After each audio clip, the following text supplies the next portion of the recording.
Hi everybody, it's Joey Remenyi from seekingbalance.com.au. I'm a vestibular audiologist and neuroplasticity therapist, and I really take great interest in nurturing the discovery journey, the self-study, the healing, the recovery, the inner process that we go through, we walk through as we face chronic symptoms. And the edge I like to walk is one of really questioning, where is my power? Where is my control? Where is not my control?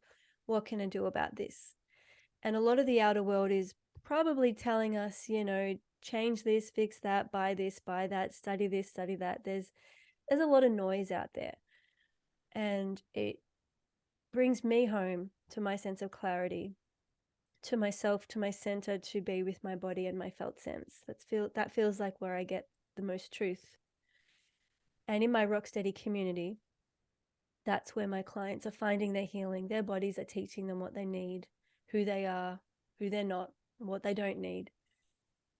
They may come to me feeling lost, alone, brain fog, no mental clarity, loss of confidence, a lot of anxiety and panic and depression, melancholy, and their body brings them home. Their body teaches them how to be supported, how to be soothed, how to come back to joy, excitement, connection. And the key piece to this, I really feel, is dropping into this place of vulnerability where we're tender and we don't know anymore. Because when we're really present, we're not in the past, we're not in the future, we've never been here, we don't know. We're literally deep in the mystery of the unknown. It's exciting, it's terrifying, it's warm, it's fuzzy, it's all of the above. It's exciting. It gives me goosebumps. So today I have a guest speaker who has written a book entirely on this space, on that little moment of pause where we don't know and we're tender and we're vulnerable. We're not quite right. Our body is whispering at us, something's not right here. Something in this room doesn't sit well. There's an incongruence here. Something is pulling my soul off to the left. I don't like this place, right? The body is whispering at us these not quite right sensations, this vulnerable space, this pause. What do we do about it? Well, we now have a map. I want to introduce you to Dr. Sandra Parker, who's a registered psychologist based in Canada, and she's the author of Embracing Unrest. Sandra's going to speak a little more in detail about this moment of pause that can so quickly pass us by, which she labels unrest. Welcome, Sandra. We really value your time. I'm excited for my community members to meet you and hopefully to read your book. Welcome. Thank you. Thank you so much. I feel like your community is dealing with the human condition at a very, I mean, it's ridiculous, but the thought that came in my mind, amplified way, but the human vulnerability that we all have, where there's things that we long for, and we're confronted with our human limits. That moment of pause, as you say, that's the vulnerability of being human. And certainly when you're hearing sounds in your own head that are intrusive and not in your control, you don't know when they're going to come and when they're going to go and how big they will be. It's so natural, it's so normal to put your dukes up and want to get into a fight with that. And for all of us in life, when we're waiting on an email, or the cat barfs on the carpet again, or your husband's late to come home from work, or all the things, little things and big things. You're waiting on test results for a biopsy, or your brother just keeps drinking and driving, and you're just absolutely sick with the sorrow that something terrible could happen. There's so many examples in our daily life where we don't have control and we don't have certainty, and yet it is so human to want those things. And embracing unrest is a roadmap. It is a path for being loving toward ourselves in this humanity of who we are, this longing for things to be a certain way, which there's nothing wrong with that. And then reality's rather reliable way of doing what it's going to do, regardless of my longing. And finding a way to come through that, actually, that can grow me into more me. So it's not just that this little pause is unpleasant and uncomfortable. I think it's uncomfortable to get our attention. I don't think that's a glitch or a flaw in the plan. I think that bracing that comes up in the body in a moment of vulnerability is designed by some miraculous consciousness to wake us up at the optimal moment for growth. Because right in that moment where I long for something that I can't make happen, that is the moment, if I can soothe my nervous system, that's a big if, but if I know to turn my attention inward and ground into the body so the animal knows there's no saber-toothed tiger, what rises in that moment is this powerful wave of emotion that wants to help me come to terms. And there may be my fist to the heavens in a wave of anger as I protest something that I really wish was different. And I want to welcome that and make that okay. And then after that, there's a wave of sadness as I surrender to my, upturned hands as it's in larger hands than mine. And I allow myself to still stay there with myself, even though what I long for is not 100% in my hands to secure. And out the other side, there are these gifts for us if we stay with ourselves, which is incredibly courageous and counterintuitive and not how we're wired. So it's a lot of work. But the value, we access these riches of authenticity, resilience, and connection. These are jewels I want to talk about later. But yeah. That's me. I think for those of you listening that might be a bit like, woo, what I'm learning as I grow a little older and have children and I soften and I slow down and all of this is it is really beautiful to be seen, to be heard, to be valued, to be respected. And in fact, just the other day, I found myself with my 2-year-old. He's almost 3, but 2-year-old. And I'm getting frustrated. And I looked at him and I said, it's not nice to feel unlistened to. Like, look at my face. I feel unlistened to. It hurts me and I'm sad. And, just being able to articulate and be real and authentic instead of try and be that mom who's calm and happy all the time and fake it, which distances me from what I really am in that moment. And that sucks my energy. My precious life force goes out of my body because I'm pretending to be some image of a perfect mother who maybe I think I should be. Instead of just pausing and speaking truthfully, which keeps my energy here and keeps me in alignment with that feeling that's arising in my body and that tension and that face and that voice, keeping that authenticity together and being able to really give that to my son is a gift, because then it gives him permission to be himself and to know it's okay to want to be listened to. And actually, mom values me when I listen to her. So there's so much going on that when we're authentic and connected to ourselves, we can give more of ourselves to others. And I think this is a huge growth point, because I can speak for myself, and those of you who follow me will have heard part of my childhood story, etc. But I did feel as though I had to perform, and I got very good at reading people and saying or doing or being what I thought they needed. I was protecting them and making sure they didn't feel not quite right or uncomfortable or tender or vulnerable. Any place of unrest was like, don't go there, don't want that. So I would perform myself to try and soothe everybody else's unrest, which meant I'm leaking energy. I'm not authentic. I'm becoming this little performer, right? So and this is very common, by the way. And so learning to come home to my authenticity of pausing and feeling in the body. Hang on, I am feeling a bit tight in my neck. I am feeling a bit tired in my head. I am feeling a bit twisted in my gut. Like the world out here is telling me something's not quite right. And I think a large part of that now in hindsight was, I say to my clients, what are you sensing and feeling? And if this is a text message from your soul, what does the text message say? Like, what's the information we're gathering here? And I think often it's that I wasn't being kind to myself. I wasn't listening to myself. I was listening to everybody else and attuning to them, and then changing myself to be what they needed me to be. And my body's like, no, no, no, no, no, no, no, no, no, no, no. And so I had to learn to shift my way of being in the world. And this required a lot of vulnerability and pausing and slowing and sensing and feeling and coming home to the body.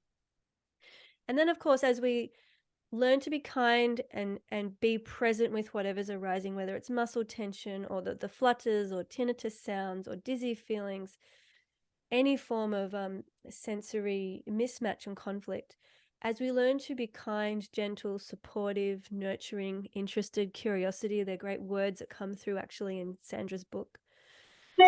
Um, those sensations don't need to yell at us anymore. We help them come back to their center. We come home and we don't feel so much brain fog and exhaustion because we're not scattering ourselves energetically all over the place. We're staying whole in ourselves, in our own boundary, and connected to ourselves. So I think there's a lot to go on here as far as growth goes and self-knowing. This conversation could go in so many different ways, but I feel like I want to start with the happy ending. Sandra, why don't we talk about, because my listeners know what it's like to live in not quite right unrest. They know what it's like to live in anxiety and in the pain and the suffering of not being present with and avoiding, distracting, denying these messages from the body. They deeply know what that feels like because that's often what brings them to my community. Let's fast forward to someone who's learnt to nurture that vulnerability, learnt to pause, learnt to be with their old patterns and habits. And they've grown and they've surprised themselves with what they've gotten out of it. What's some of these happy endings of arriving at authenticity and connection and knowing oneself better? Should we start there? Because then I think it gives us a little bit of a guiding light of why bother, you know? Yeah, that's lovely. Well, the three kind of fruit of all of this harvesting, all of this gardening that we're doing here in our nervous systems, the three fruit that I talk about are authenticity, which is the sense of who I am on the inside. First of all, that I have an intimate experience of that, but also I have the freedom to share that if I wish with others, that what's going on inside me is I recognize that as the true me, and then I can share that with others. And it's a very attractive thing when we're around someone that we feel is authentic, who is not running the old program of needing to please others or be what they imagine other people want or need. There's our shoulders drop when we're around those people. It's like they're not performing. I can drop my mask as well. So I think that's very attractive, magnetic. We want to hang with them and just, it's very comforting and comfortable, and freeing, really. So authenticity. The second is resilience, which is kind of the holy grail of mental health. It's that life will knock us down. There isn't really a life that doesn't have difficulty, obstacles, disappointments, delays, losses.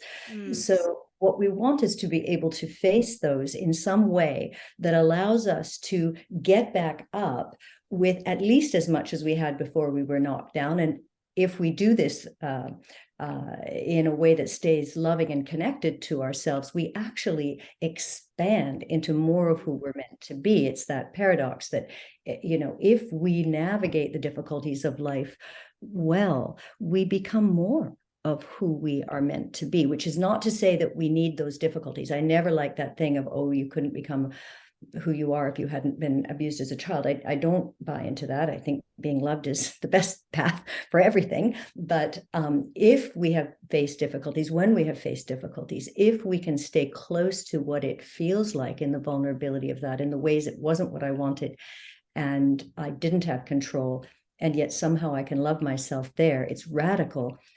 Those emotional experiences actually grow capacities so that I am a larger conduit for the life force that's coming through me. It's like the stress of lifting a dumbbell on my bicep breaks down the muscle, but over time it grows the muscle if I stay with that.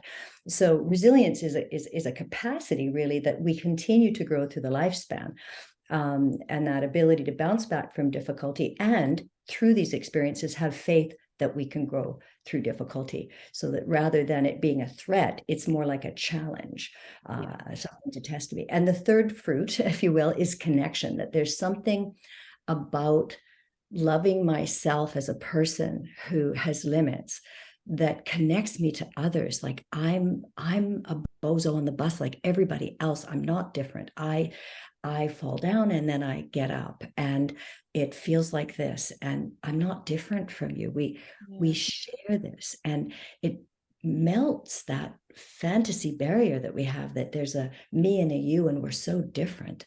I may have different specific troubles. I may or may not have tinnitus. I may or may not have vertigo. I may or may not have panic. But as a human, I share what it feels like to be up against a brick wall.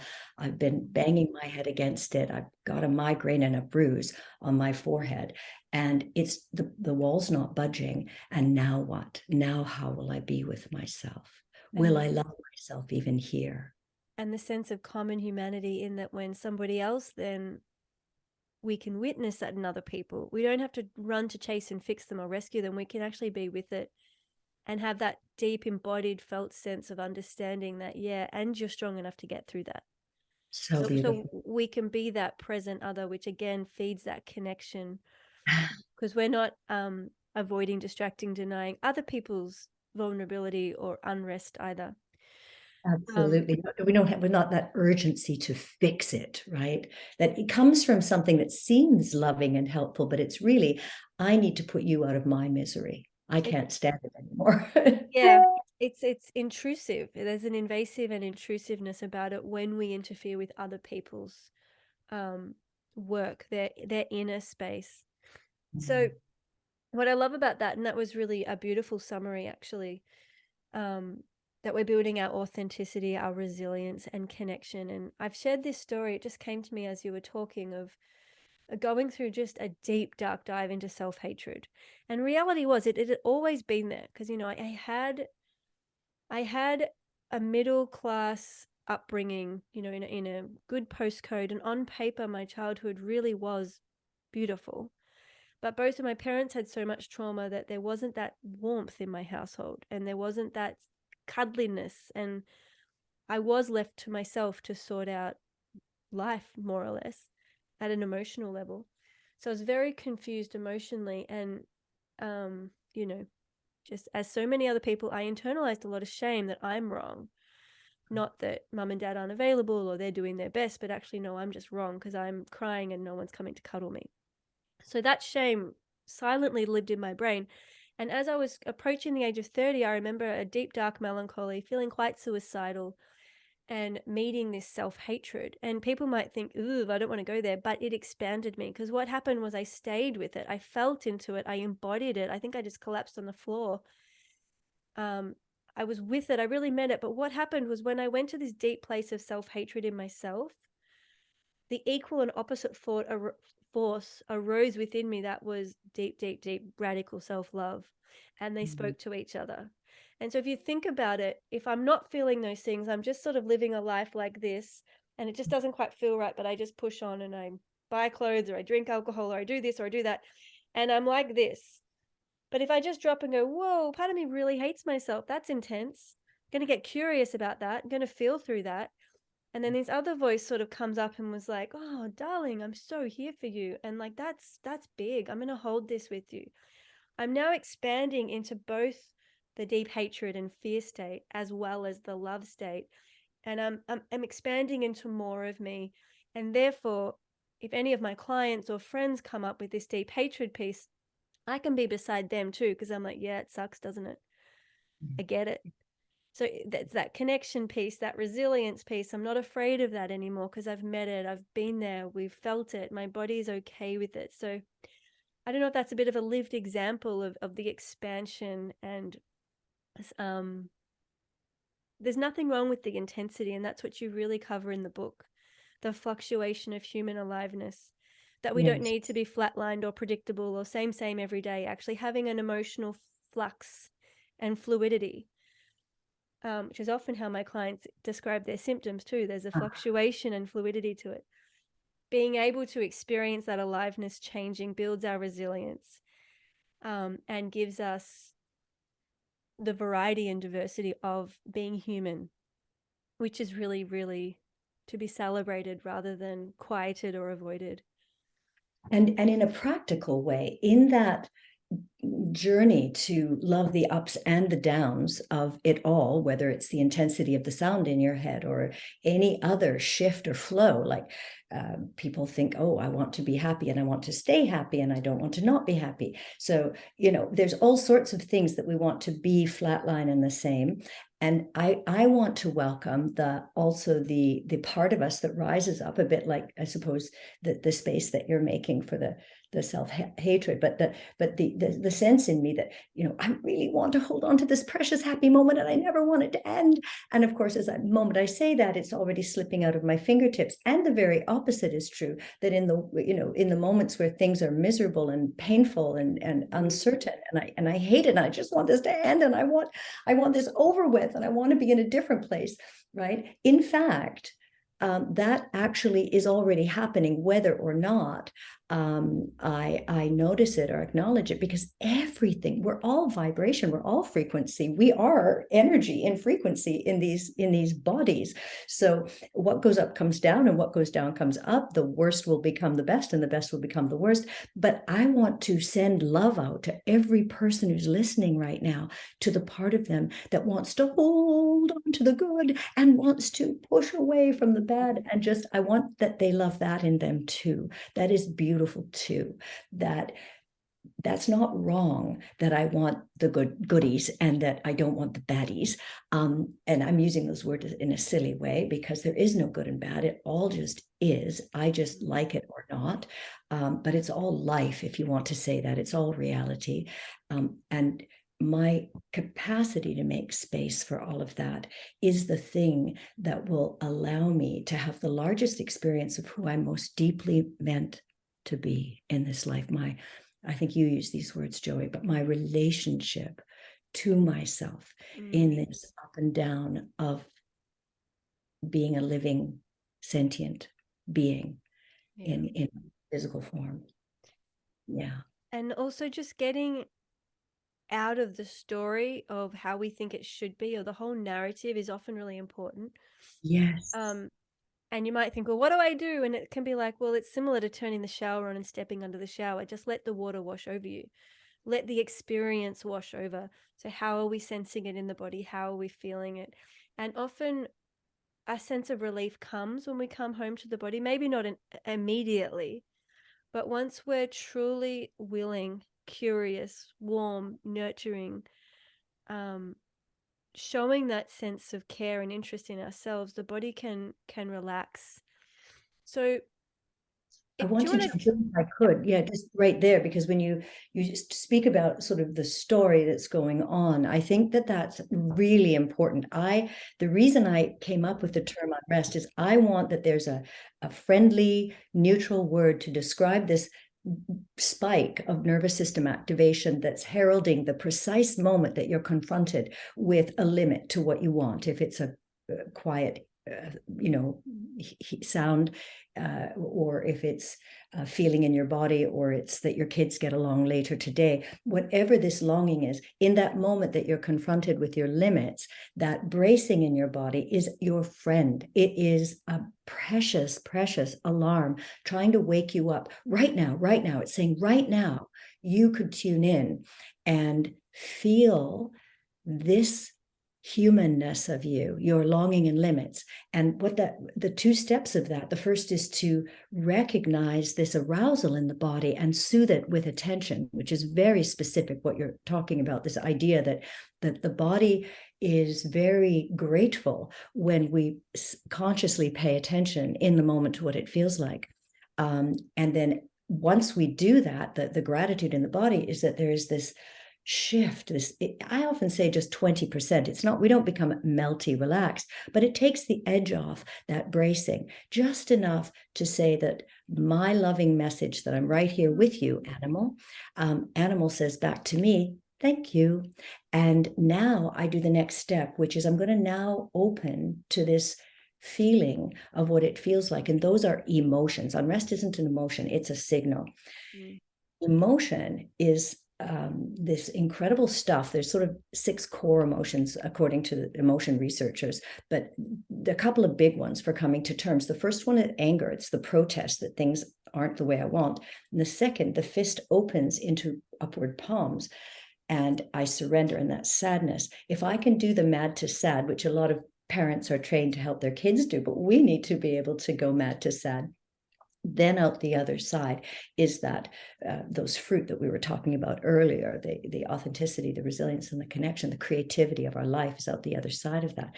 But I have to say that anxiety is a different creature from unrest. It's the same physiology, indistinguishable from unrest, but it's to remove me from the immediate vulnerability that I have limits. It actually says you don't have limits. You don't have limits at all. If you could get control over this, if you could figure out the exact pattern, if you knew that the tinnitus was only 1 day and then you get 3 days off, or if you do this particular move, it'll stop, or if you listen to this, you could get control. So it's very busily telling you that, you actually don't have limits. On the other hand, yeah, yes, the other thing that the narratives in your mind can do is rather than remove the limits, it can try and remove the longing and make you say, well, it doesn't matter, don't be silly, suck it up, don't be a whiny baby. And this is more the sort of the denial, dismissive path. So one is sort of catastrophic, this is a disaster and I need to get a control over it immediately. Or the other path is more ignoring and not feeling and pushing through and soldiering on and enduring and not caring about myself. And they both lead to different forms of suffering. Obviously, the first one leads to anxiety and panic. The second one is more depressogenic. It actually creates a feeling of apathy, detachment, and disconnection. They're both lying to you. One is saying your longing doesn't matter. That's the dismissive path. And the other saying your limits aren't real. Liar, liar. They're both lies. So I want that people recognize that the narrative is a trick. And this isn't evil or anything. It's something in you that thinks it's very, very dangerous to confront your vulnerability, that if you feel vulnerable, you'll die. And this is old. This will be from childhood or something. But the stories in our head are trying to distract us like shiny objects and get us away from this immediate truth of I'm just a human. And the one thing that connects my community, but really all humanity, but our community in particular, is I have these unpleasant sensations or sounds in my body, however they're presenting, that I don't like and I don't want. And I've tried running away from them. I've tried avoiding them. I've tried distracting them. I've tried denying them. And that people would have spent lots of money on different cures and fixes and pills and medications and devices. And these are all part of that this anxiety, this narrative of that I don't have enough in me to fix it. I can't heal myself. I don't understand this. And so we look outside of ourselves for all of these answers, which is all of these stories and tricks that actually it's our mind trying to help us, right? We deeply care about ourselves. We're worried about our health. So we do everything we can to fix it, to avoid feeling it, or freeze ourselves, numb ourselves. But what that does is it really limits our lived experience. It limits our capacity to just walk by the river and listen to the creek and really relax and surrender into presence, because in the back of our mind there's this program that's trying to fix all these unpleasant sensations. So what Sandra's really talking about is if we just pause and feel into the unpleasant, unwanted, not quite right sensations, and we learn to listen and be with them and heed the message, which is really very much also the Rocksteady principles, and to do that on repeat, moment to moment in life, ongoing. So we're present with the body and we're responsive. We can build up a toolkit of strategies and tricks and supports that we can draw upon to help ourselves feel taller, sturdier, more centered, more grounded as we're navigating these vulnerable moments of pause. And if you think about the flip side, we spoke about building authenticity, resilience, and connection as lovely byproducts of this process. And I fully connect to those as well. As in my lived experience, I remember really feeling separate from others and that wall up. And and if we're performing, really in my head, I'm thinking, well, what I actually am is not going to be loved or accepted. So I better not be me. I better be something else because that's safer and that's what they need from me. So there's a disconnection to myself. And again, it feeds that shame and self-hatred loop that I developed. But lost my train of thought a little bit.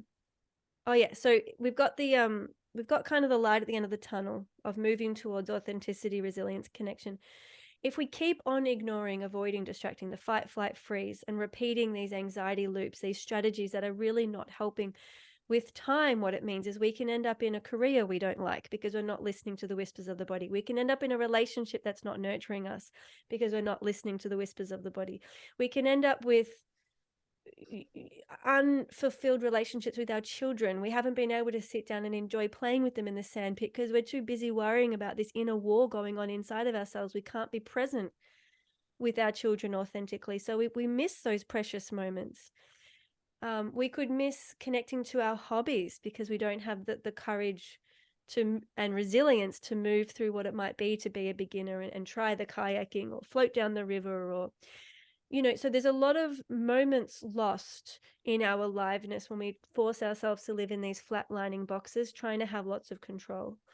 The other piece is when I'm honest about my fragility and my vulnerability, when I really stand up wide-eyed, willing, chest open, feet grounded, and I soften into that reality, I become stronger. It is such a paradox. When Yes. I am aware of my vulnerability, for example, I can't dig a hole deep enough to get the water I need to drink to survive. I'm going to have to find community and people to help me get my water to drink. I'm more likely to survive when I'm aware of my vulnerability, that I can't do it alone, and I seek help. I find my tribe. It's the same on so many micro decisions, including parenting, including relationships. If we're able to say, I'm really struggling actually in my relationship, I'm feeling empty, I'm feeling a void, I need help.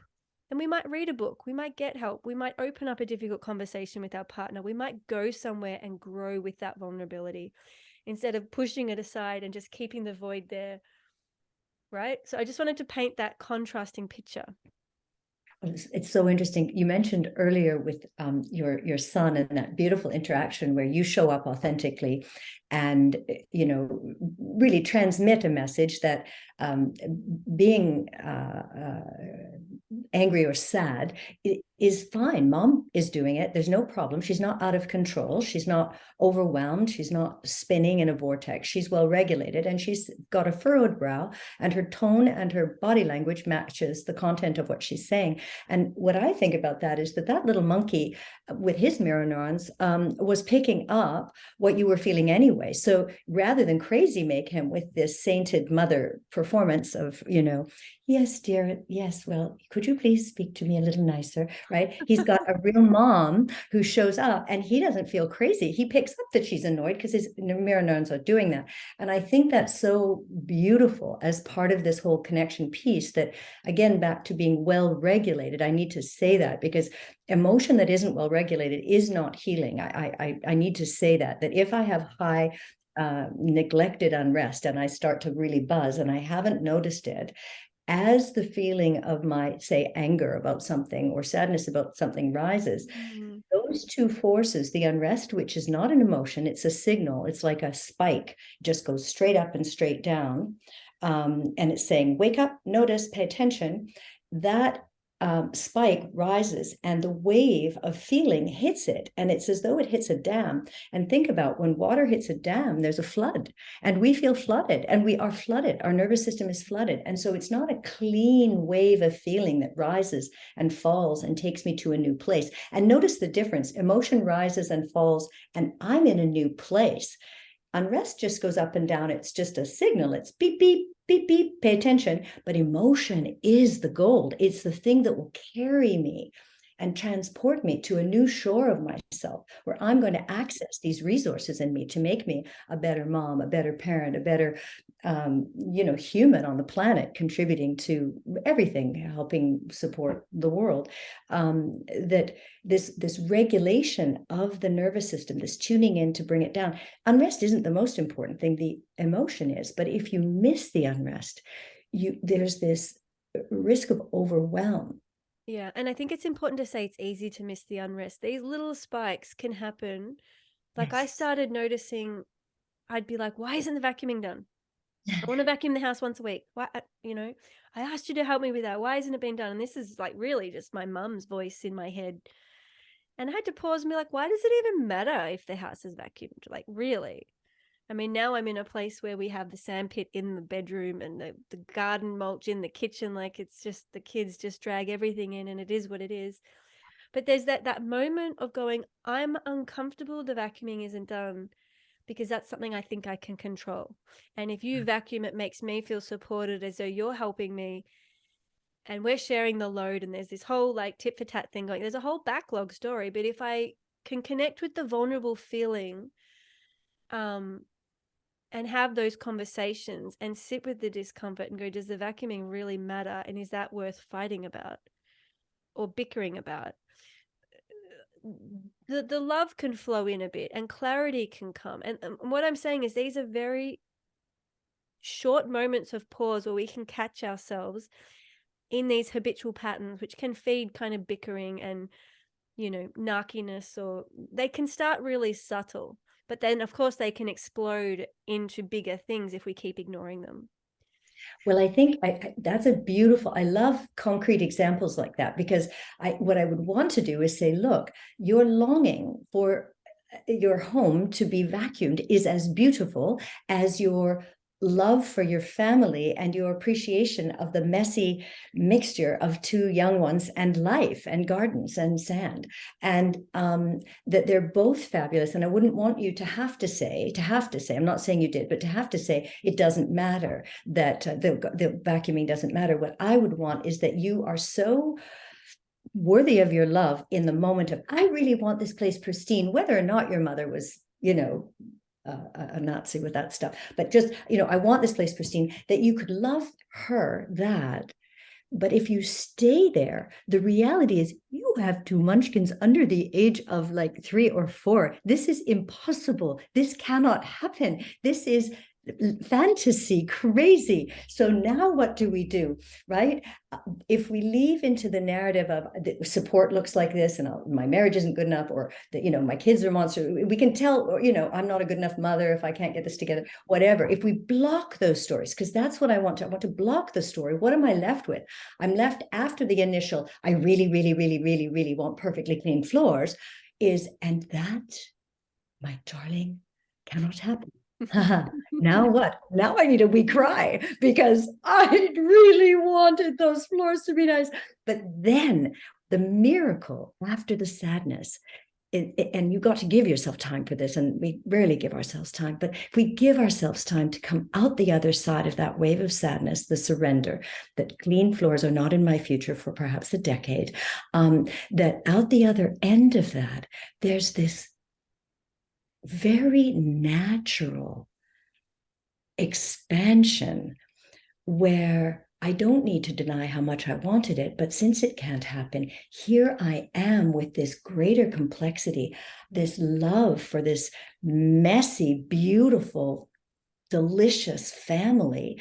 And it looks like this. That's what it looks like. And I'm here for it. And I didn't have to not matter. In my other fantasy life, I'm living single in a little condo somewhere and there's no dust anywhere, but I don't have these miraculous little monster beings that give my life so much joy and meaning, and this amazing partner who doesn't vacuum as often as I would like, right? And I wouldn't have all that. And so I'm there, but not because anybody wagged a finger or told me to count my blessings. Honestly, if someone does that, I want to punch them. I need to get there. I'll get there. My blessings will come to me. I don't have to go actively count them. If I let myself go from mad to sad, my blessings rain on me in that still point at the end of the wave. And I think, yeah, yes, and that what I feel is it's really subtle. And so what I was noticing in the vacuuming for me was it was more, I wanted something to control. And so being like, okay, it's vacuumed on Monday, that was satisfying that piece of me that definitely came from childhood, that was just needed little footholds of rest.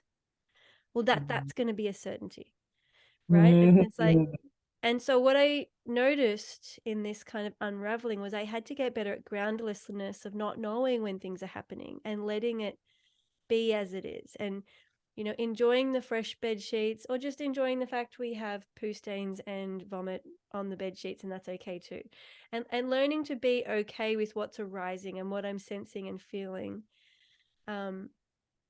without this kind of agenda of, well, it should be this way and it should be that way, and all these little boxes that were they're actually delusions Yes, of thinking, well, I can rest once it's vacuum. No, then the next thing comes up and there's actually yes, never any rest.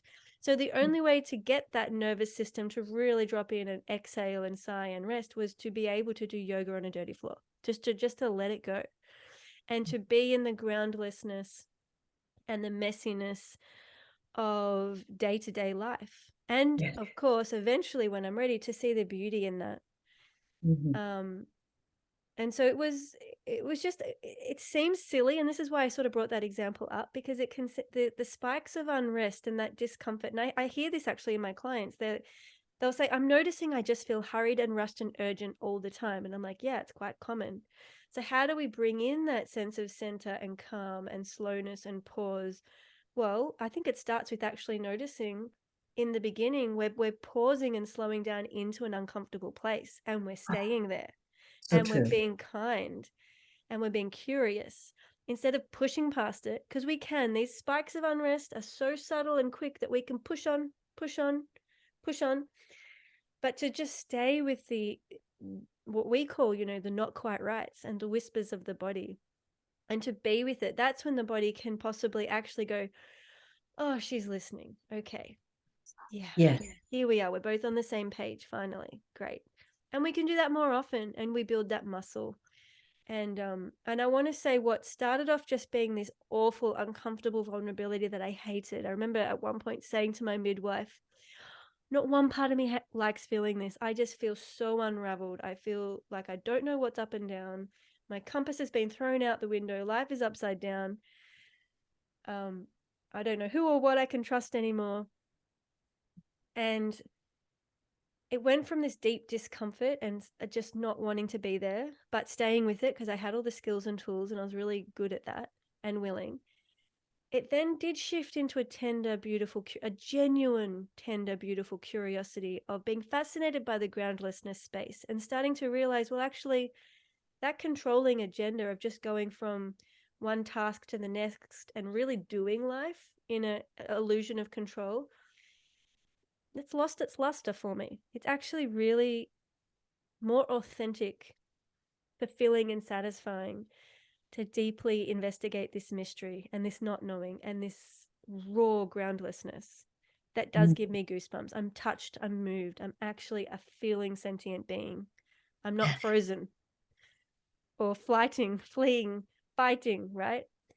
So, and I think this is what your book really touches upon with a roadmap and home exercises and really breaking down some of these human patterns that we're all seeing in clinics. These are human patterns. yes, yes. And when you mentioned the subtlety of the spike, I think that's a beautiful thing to highlight, because I think something people could do right away that they could implement after our visit today would be to think about a situation. It could be something really daily, like what you gave the example of the vacuuming was perfect, right? Or, I've got dogs and my husband's just come home because I asked him to go out and take the 3 little mutts out with him. And so they could bark. And I want this to be a perfect podcast, and the dogs will probably bark, and I don't have control over that. So my little body's bracing now. Mm. But what I would invite is that your listeners right now think of something like that they would like to be a certain way. I want the podcast to go well. I want the tech to stay and the dogs not to bark. And I may or may not have that happen. And what's my relationship to myself right now? And in this moment, when you think about a situation where you want something and you recognize you're not omnipotent, what's your body doing? Where are you bracing? You have over 400 striated muscles. Those are the voluntary ones that you can make move. And most of us can't name that many, but we can probably name 10 different spots in our body: the shoulders, the back, the glutes, the hamstrings, the calves, the abdomen, the throat, the biceps, the hands, the feet. And to be able to go through and notice what's braced, what's holding, what's sort of tense or tight or contracted. There we go. Got the puppies going. And say hello to that and recognize that's how your body's trying to get your attention, because I think salience is important. Once I start noticing it, once I start recognizing my body has some particular ways of trying to get my attention right in that moment that I'm meant to pause, um, I can begin to keep an eye out for my favorite ones. I have this funny thing where my thumbs go up and my shoulders go up. So I've got, if I'm on the elevator to my office and there's like 12 people and we're all jammed in like sardines, and now no one's wearing masks, and we're all very close, I feel this happen. It's like, oh, look at that, right? Now you know, if we're playing cards, you know my tell, right? Now you'll be able to know not to, you can bet a lot of money because that's my little reveal. My thumbs going up, but someone else might notice that there's a queasiness in the stomach or tightness in the throat, or their butt clenches, or their feet start tapping, or their fingers start wiggling. Notice that. That's your ringtone. That's your phone. That's the call of your telephone calling you, saying, Joey, come home right this minute, because there's an experience that wants to grow you that's happening right now. Come home. Yeah, and I really think that's the key take-home message, that when we bring the physical, mental, emotional, spiritual approach, the key difference, I think, is this willingness to grow, willingness to feel, willingness to expand. I think that's a really beautiful and important word. We're expanding into more of ourselves. And in the Rocksteady community, we talk about our inner selves and our inner younger parts, and even our inner elder, the part of me I haven't met yet. But being able to bring all those parts of me home, so there's not so much of me fragmented, floating around the world, interfering or with other people's stuff, but really just coming home and staying with me in my presence, in my authenticity, reconnected, remembered, regathered together, belonging at home. It's actually when my dream for myself, the woman I want to become, and I've said this from quite a young age actually, is when I grow up, I want to be an older woman who feels very safe, approachable, welcoming, loving, that woman who feels like home. And that's what we're talking about here. It's this being authentic and comfortable in our own space, in our own nervous system. That there's a sturdiness and sure-footedness that's not arrogant, it's not power over, it's not bossy, it's not rescuing, it's not advice giving. It's a willingness to be present with what's arising in myself, but also in others. It's really centering, and it's like a warm, cozy blanket. And the more I learn about the nervous system and the polyvagal theory and the fight, flight, freeze, fawn mechanisms that are healthy and vital, and we can celebrate them, but we don't need to live in these survival mechanisms of fight, flight, freeze, and fawn. Fawn being really that example I gave of feeling I had to pretend and perform for other people at some level. And in doing that, I numb my own experience and dissociate from myself and my authentic needs in order to prioritize others so that I feel loved and get food on the table. It's a survival mechanism, and very, very common. But as we learn to let our guards down and be solid in ourselves, to be rock steady, our nervous system changes. I had a private client just yesterday pause, actually, and in a moment just look at me and say, Joey, rocksteady changes you. It changes the entire person. It's a big deal. I'm like, yeah, I'm glad you can see that now. This is not about our tinnitus or our dizziness or our panic or our anxiety. This is about the person we're becoming. It's about how we relate to ourselves and then how we can relate to others. And my belief is that as we come home to ourselves and our felt sense in the body, and we meet that authentically and lovingly, we change how we treat the planet, and we change how we contribute to community, and together as a collective we grow. And that's the spiritual piece. As I come home to me, I come home to the whole of me and the whole of the planet, and we learn how to share the load, share the resource, and make space for all of us without this divisiveness and fighting and warring and incongruence and inauthenticity. As we come home to ourselves and the body doesn't lie, I really do believe in a collective healing. And so that's kind of my wish for everyone listening, Thank you, Sandra, for your book, Embracing Unrest. I hope many of my community members grab a copy of that book and read it. I think it's got a really valuable conversation that they'll enjoy. Thank you so much for having me on the podcast. This has been so wonderful to connect with you and have the opportunity to share these ideas with the Rocksteady community. Do you have any passing words? I usually finish my podcast by asking, what advice would you give younger Sandra? If you could wind back the clock to a dark time in your life, what words of wisdom would you offer your younger self in that moment of need? Well, that I would want the younger Sandra to feel inside herself that in her not knowing and not having, that she already is what she most needs to be, and that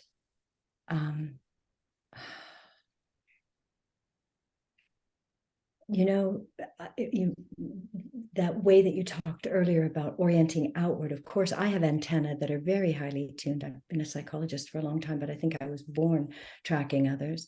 And I'd say to her, those antennae turn inward as well, that they don't just have to read others, and you can direct those antennae inward. And you could become exquisitely attuned internally, and that from there, your connections to others will have that resonance.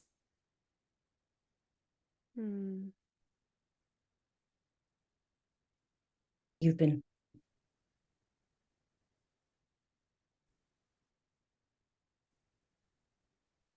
I think we've just dropped out a little bit. I think yes, there is a little moment. I'm back. Are you? Yeah, you're back. Hello?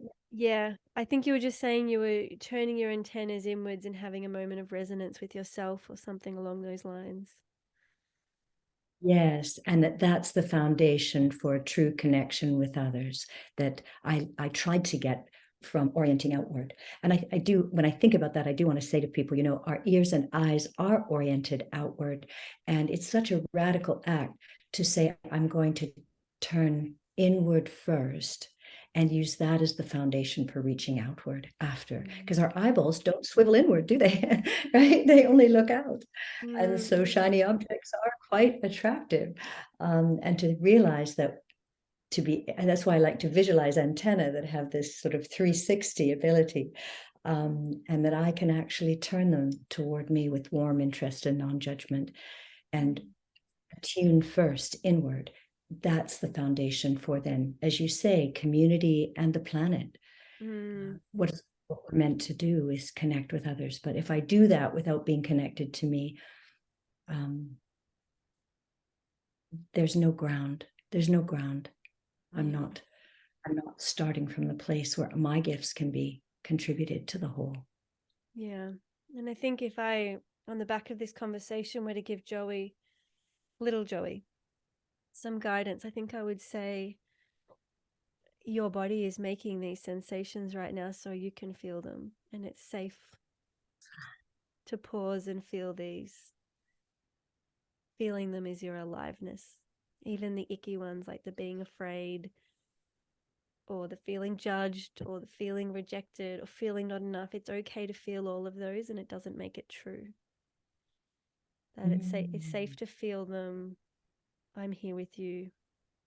I see you. I love you. And let's get to know our body together.